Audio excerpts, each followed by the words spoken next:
नमस्कार भक्तों, स्वागत है आप सभी का हमारे चैनल भक्ति महोत्सव में। आज हम आपको दशहरे से जुड़ी कुछ कहानियां सुनाएंगे। तो चलिए शुरू करते हैं। माँ दुर्गा के नवरात्रि के बाद 10वें दिन दशहरा का उत्सव मनाया जाता है। बंगाल में इस दिन दुर्गा पूजा की जाती है। हिंदू धर्म की धार्मिक कथाओं के अनुसार भगवान राम ने इस दिन राक्षस राज रावण का वध किया था। इसी उपलक्ष्य में आज भी हर साल 10वीं तिथि को दशहरा मनाते हैं तथा रावण, कुंभकर्ण एवं मेघनाद के पुतले जलाए जाते हैं। विजयदशमी का पर्व एक ऐतिहासिक विजय का दिन है जिसके पीछे कई कहानियां सुनाई जाती है। इसे दशहरा भी कहते हैं, जो एक संस्कृत भाषा का शब्द है जिसका अर्थ होता है 10 शीश वाला हारा। अर्थात रामायण के अनुसार हुए राम और रावण के युद्ध में आज ही के दिन रावण की पराजय हुई थी। हिंदू धर्म के प्रत्येक देवी देवताओं का अपना महत्व है, जिसके चलते उन्हें माना जाता है और उनकी पूजा अर्चना की जाती है। माँ दुर्गा को शक्ति की देवी माना गया है। आश्विन नवरात्रि के 9 दिनों तक भक्त उनकी पूजा करते हैं और उपवास रखते हैं। हिंदू धर्म का त्योहार दशहरा भारत का एक प्रमुख त्योहार है। भारत में त्योहारों की रौनक देखते ही बनती है और दशहरा अपने विशेष संदर्भों, कहानियों के लिए भी प्रसिद्ध है। पूरे भारतवर्ष में दशहरा बड़ी धूमधाम से मनाया जाता है। श्री राम को समर्पित अच्छाई की जीत, सच की सत्ता का यह महापर्व आस्था, विश्वास की नींव कायम करता है। दशहरा आते ही हर जगह इसकी धूम दिखाई पड़ती है। जगह जगह रामलीला होती है। रावण के पुतले, पंडाल सजे हुए दिखाई देते हैं। दशहरे से जुड़ी अनेक कहानियां हैं जो दशहरे के त्योहार की मान्यता को बढ़ाते हैं। कुछ प्रमुख कहानियों के बारे में इस लेख में जानेंगे कि दशहरे की यह कहानियां इतनी खास क्यों हैं। दशहरे से जुड़ी कहानियां दशहरे के त्योहार को विशेष और लोकप्रिय बनाती है। दशहरा वैसे तो अनेक कहानियों से जुड़ा हुआ है, लेकिन इसमें मुख्य रूप से श्री राम जी और रावण की कहानी मूल रूप से प्रसिद्ध है, जिसके स्वरूप दशहरे का त्योहार मनाया जाता है। श्री राम के अयोध्या में जन्म से शुरू हुई कहानी से शादी और फिर 14 वर्ष के वनवास, जहां उनका वीर रूप दिखाई पड़ा, रावण द्वारा सीता माता का हरण, उनकी तलाश करते हुए अनेक रक्षकों का वध करना, हनुमान और अन्य वानर सेनाओं की महायोद्धाओं से मुलाकात, सेतु बनाकर लंका तक पहुंचना और 9 दिनों तक महायुद्ध का चलना, यह सब हमें राम जी के जीवन में दिखाई देता है। इस बीच श्री राम का माता दुर्गा की आराधना करना, जिसके फलस्वरूप माता की शक्ति और फल प्राप्ति कर 10वें दिन प्रभु श्री राम ने रावण का वध करके बुराई पर अच्छाई की जीत हासिल की और माता सीता को रावण की कैद से छुड़ाया। सर्वगुण संपन्न श्री राम जी एक आदर्श पुरुष के रूप में शूरवीर, साहसी, पराक्रमी, विनम्र, आदर्श भाई, बेटा, पति, राजा के रूप में जाने जाते हैं। आज भी जनता पुरुषोत्तम राम के रूप में उनके आदर्श व्यक्तित्व का अनुसरण करती है। रामायण की कहानी मात्र युद्ध की कहानी नहीं है। इस महायुद्ध में उनके साथ लक्ष्मण जैसे भाई का साथ था। हनुमान, सुग्रीव व अनेक पराक्रमी साथ थे। इस कहानी ने इतिहास रचा, जो एक संपूर्ण मनुष्य के व्यक्तित्व से जुड़ी सत्य की कहानी है। प्रभु श्री राम ने पूरे जीवन में धर्म का अनुसरण करके सभी बाधाओं का सामना किया और जीत पाई।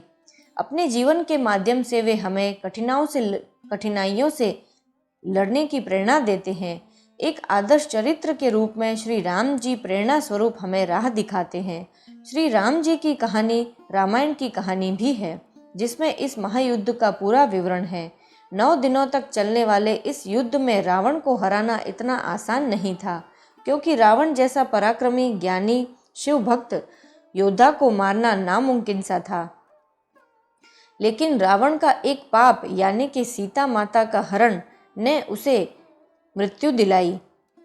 रावण को हराने के लिए श्री राम जी को शक्ति स्वरूप माँ दुर्गा की आराधना करनी पड़ी थी, जिसके फलस्वरूप माँ दुर्गा ने श्री राम जी को शक्ति प्रदान की और उन्हें समस्त देवी देवताओं का साथ मिला।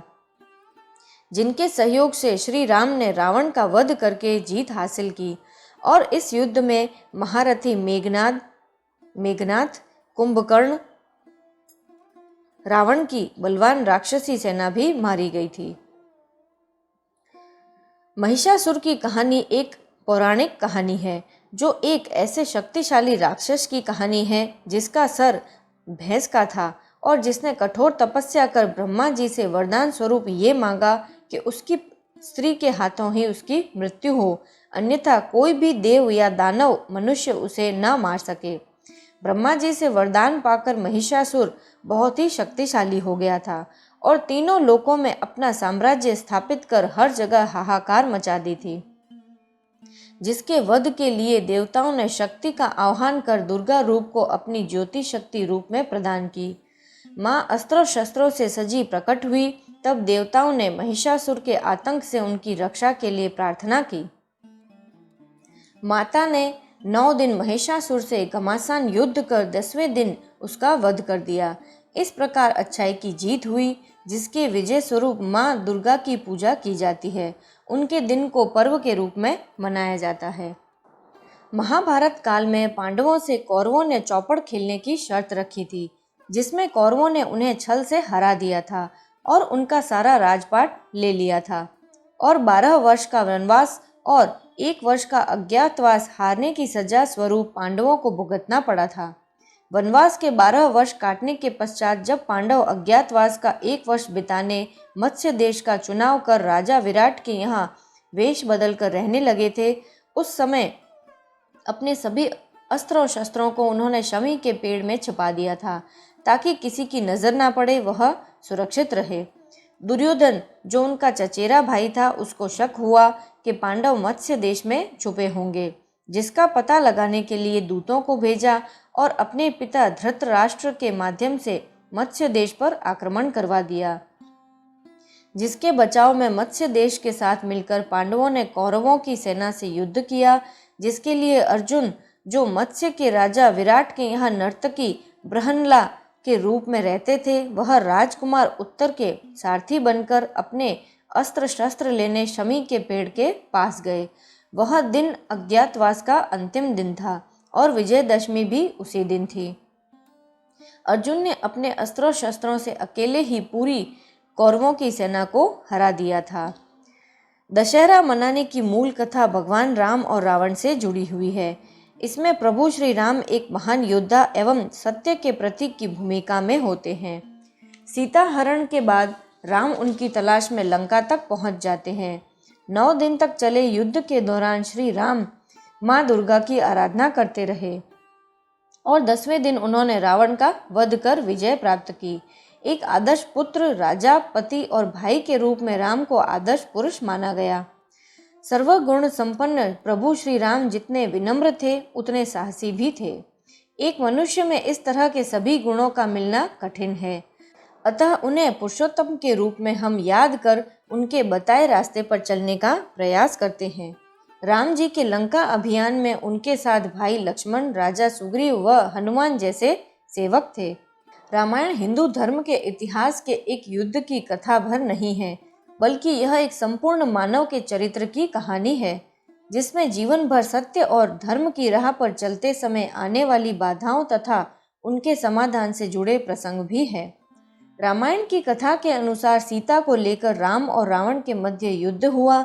10 दिनों तक यह युद्ध चलता रहा, जिसमें 10वें दिन श्री राम को विजय मिली, जो दशहरा या विजयदशमी के रूप में जाना जाता है।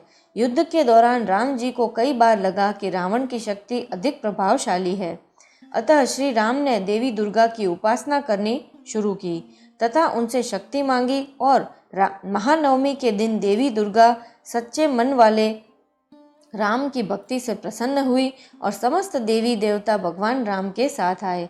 इस तरह शक्ति के सहयोग से श्री राम को युद्ध में विजय हासिल हुई और रावण समेत कुंभकर्ण और मेघनाद जैसे महारथी मारे गए। महाभारत से जुड़ी एक कहानी ब्राह्मण युवक कौत्सा की है। उसने अपने गुरु श्री वारातंतु को दक्षिणा लेने की प्रार्थना की तो ऋषि ने 1400 लाख सोने की सिक्कों की मांग कर डाली। इस पर कौत्सा दानवीर राजा रघु के पास जाता है, मगर तब तक वे अपना राजकोष दान में दे चुके थे। रघु ने कुबेर देव से प्रार्थना की।